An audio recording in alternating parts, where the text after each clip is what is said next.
All right, Dan McClellan, I've got a question for you. All right, let's see it. First of all, I want to thank you for all the work that you do. Oh, thank you for your kind words. Identity theft is not a joke. Millions of families suffer every year. Okay, to the question.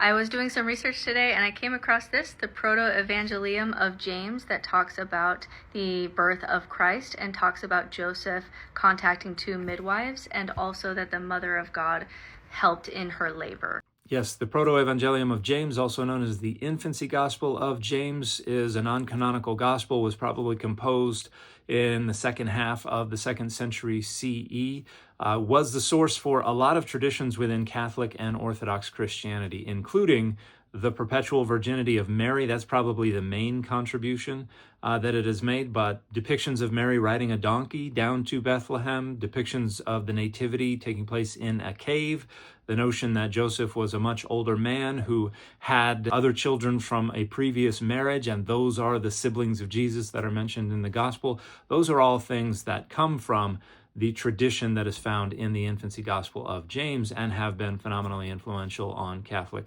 and Orthodox tradition. And regarding Mary's perpetual virginity, the narrative describes one of the midwives using her fingers to confirm the continued presence of Mary's hymen, which establishes through authorized channels Mary's perpetual virginity. And in the text, because of the doubt, the midwife's hand begins to burn and she has to pray to God to get it to stop. But that's probably the main rhetorical contribution of the Infancy Gospel of James, the establishment of Mary's perpetual virginity, which has been a central doctrine within Catholic tradition ever since.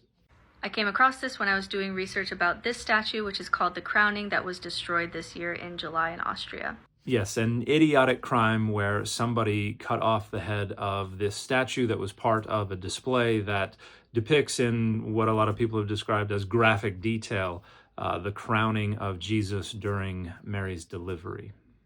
And maybe you can tell us about how the Eastern Church still has some manuscripts that show midwives being a part of the process of the birth of Christ. Because the Infancy Gospel of James was so influential on Catholic and Orthodox doctrine and tradition, you're still going to have parts of that tradition represented in illuminated manuscripts in a lot of other traditions. And we see it down to today, again, with depictions of Mary riding a donkey down to Bethlehem, the nativity taking place in a cave, things like that. And the fit for today is sweatpants. Thanks, Dan. That looks like a very comfy hoodie, and my fit for today is my Data Over Dogma hoodie.